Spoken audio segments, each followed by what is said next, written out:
are changing. We're flying high, creating a complaint-free world. No more, no more complaining people. Their lives are changing. We're flying high, creating a complaint-free world. No more, no more. We are continuing our conversation about How to Win Friends and Influence People by Dale Carnegie, which I think is a masterclass on life and success. It is, if you're missing something, and I mean that if there's a gap between where you are and where you want to be, this book will help you overcome it. Because in my opinion, what is missing is the aid of other people. And this book teaches us how to aid and help and work with other people. I was interviewing Terry Levine yesterday of Heartrepreneur.com. She's going to be part of our Develop Your Potential 2021 Summit. Remember, I told you I'm going to be hosting a summit. It's called Develop Your Potential 2021, and I'm going to be giving you more information about that. I was interviewing Terry Levine yesterday, and she was talking about how people often reach out to us asking us to promote their books or promote their blogs or whatever because we have a large following. And one of the common things these people say is, "Oh, I'm a huge fan." Well, I know who my huge fans are. I can name them. They're in the comment section right now. And I can tell you who they are. And so it's so funny when people say that. And one of the things in How to Win Friends and Influence People is to really have an impact in the other person's life before you ask for something from them. That's not really what I want to talk about today. I'm going to talk about that in a few days. Today, I want to talk about how to win any argument. And this is by far the most difficult of the skills taught in How to Win Friends and Influence People by Dale Carnegie. This is the most difficult one for me. I remember my psychology teacher in high school. We actually had a psych class. I think that's common nowadays. And back then it was kind of cutting edge in the 70s. And we had that cool teacher, every school hopefully has the cool teacher, the one everybody digs and thinks is kind of like, everybody considers them to be kind of like one of the gang. And we all liked this guy, and he liked us. You could tell it. And by that, I meant all of his students. Just a cool guy. And because it was psych class, he had planned an experiment. And what he did was, because he was the cool guy, because he was the propped up on the desk dude, because he was the guy you could occasionally let a curse word slip in front of, when we walked in that day, he was so stern. I mean, just scowling, sat behind his desk, told everybody to sit down, told everyone to shut up, told everyone to take out a pen and a piece of paper, and told everyone to answer the following questions based on the assigned reading. Now, we'd been in there months. He had never, ever checked us on our assigned reading. In fact, we discussed it in class, so none of us saw the reason to do the assigned reading. So we started writing out the answers, and we were all like, his anger and tension just got conveyed right into us. And I had a fight with my girlfriend that morning. This figures into it. And I was feeling particularly wounded that morning and withdrawn inside. And at the end of the pop quiz, the teacher asked us all to pass in our papers, and then he pulled up the trash can, tore them up, and dropped them in. And then he asked us to talk about how we felt before and how we felt after. And the experiment was external things and how they affect us. Anyway, I still remember it to this day, 43 years later.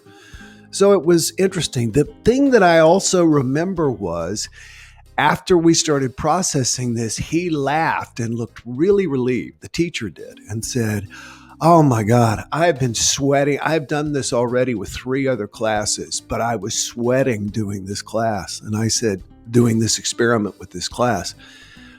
And we all said, why? And he said, because Will Bowen is in this class. And I knew if anybody was going to come at me and just try and chew me up. Now, mind you, I'm a senior in high school.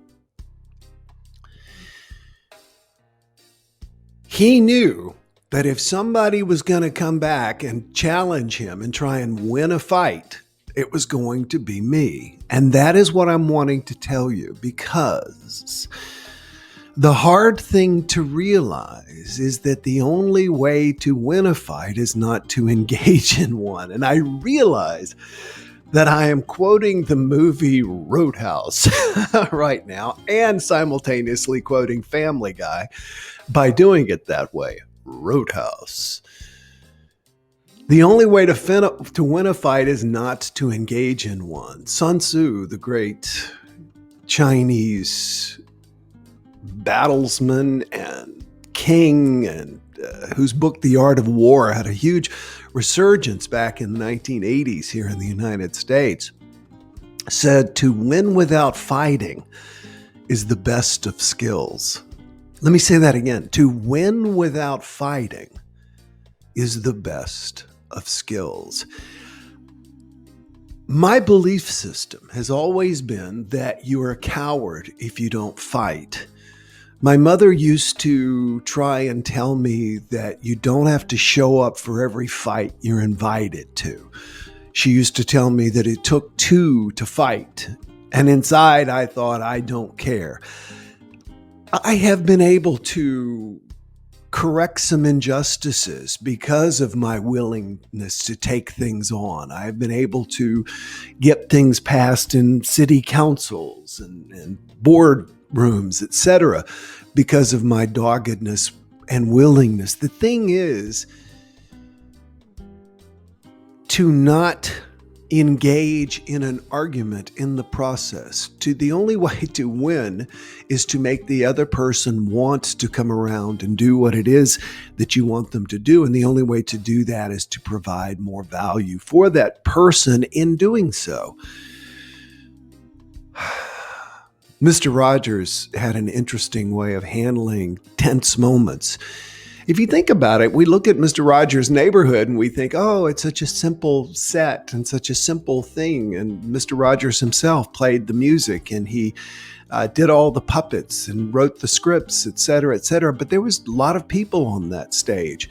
And some of them sometimes would get tense and sometimes there would be arguments, et cetera. And if an argument began, Mr. Rogers would simply go, uh-oh, that was the cue. Uh-oh, and he would smile and he would walk away.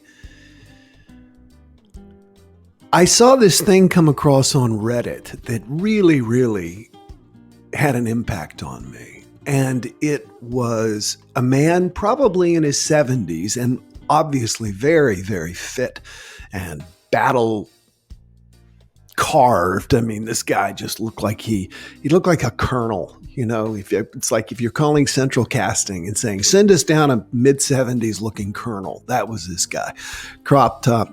And he was teaching self-defense instructors the art of self-defense. So these are all people who teach self-defense to students and get paid professionally for it. And they brought this man in to teach them the art of self-defense.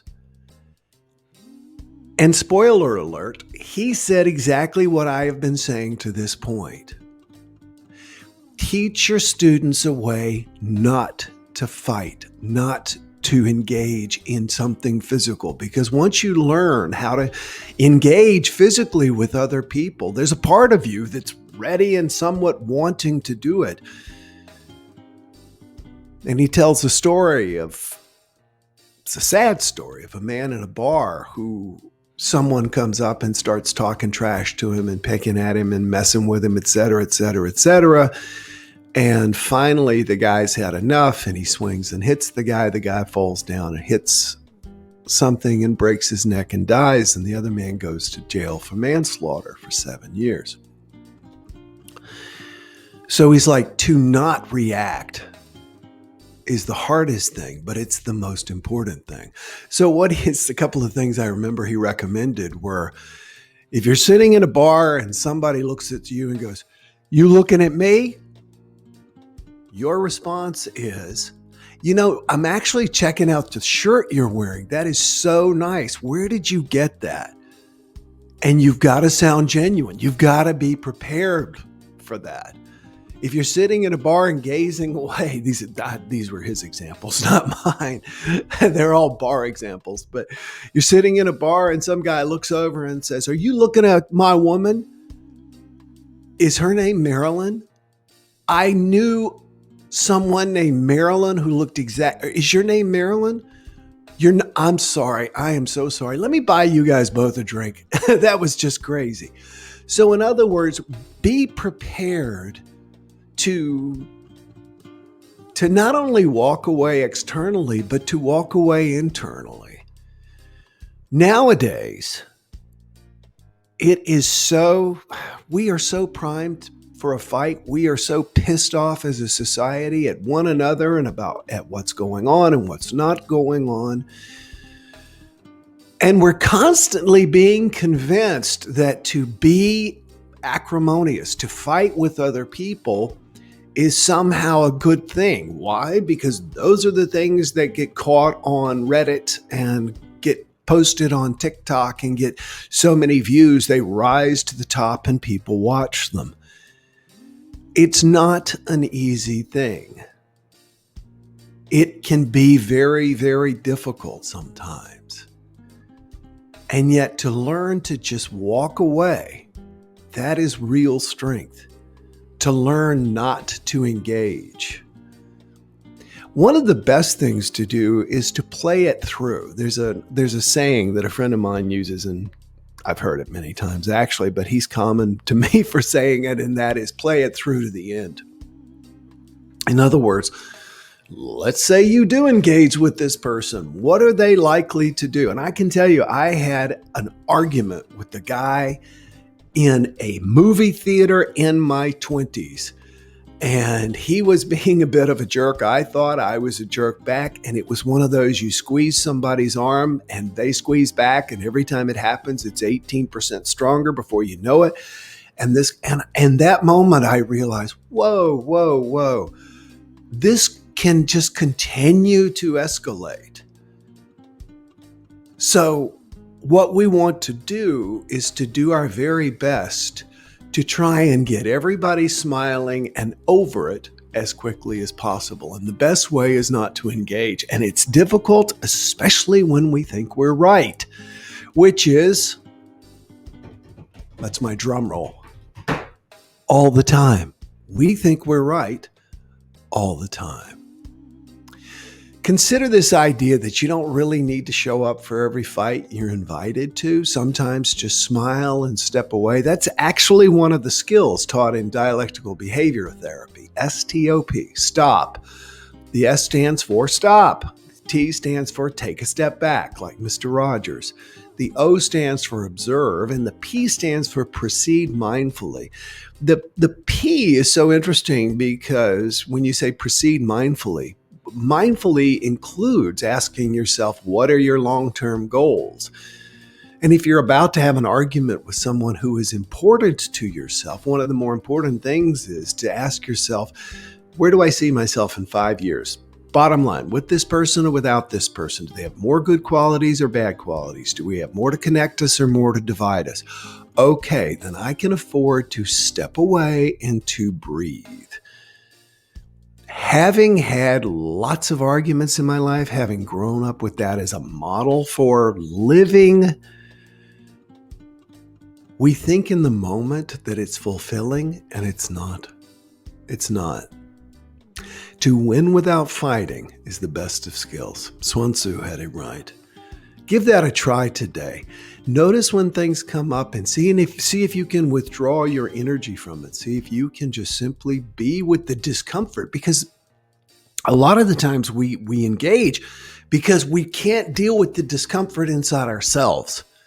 And we need to figure out other ways to discharge that. Take a long walk, do the whole breathing thing. There's a reason people do that.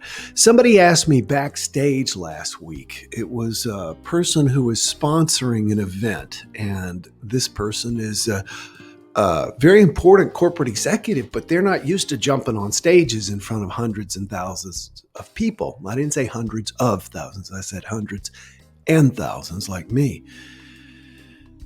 And so she asked me before she went on stage, is there one universal thing you recommend to all speakers before they get on stage? Are you nervous right now? I said, yeah, 2 minutes before I go on, I'm like a caged animal. What do? I said, I blow out birthday candles. Imagine you've got a cake full of more birthday candles than your age, and you got to blow them all out. You're going to take the deepest possible breath, and you're going to constrict your lips so that you get the maximum airflow. I'm deliberately trying not to blow onto the microphone right now. There's a reason there are techniques like that for people. Pick one, discover some technique that when you begin to get upset, one of the things I do is my own version of blowing up birthday candles when I'm driving in Miami. I call it buzzing. I take a deep breath and I know it sounds crazy. And you know what it also does? Calms me down. Gets me to where I don't want to engage. I do not want to be bothered or upset. I want to drive my car and ignore other drivers. So figure out something, whether it's blowing out candles or buzzing, and begin to do it today. Notice how it can relax you. And when you're relaxed, it's easier not to engage in a disagreement, and it then doesn't become an argument. No more complaining people. Their lives are changing. We're flying high, creating a complaint-free world. No more complaining people. Their lives are changing. We're flying high, creating a complaint-free world. No more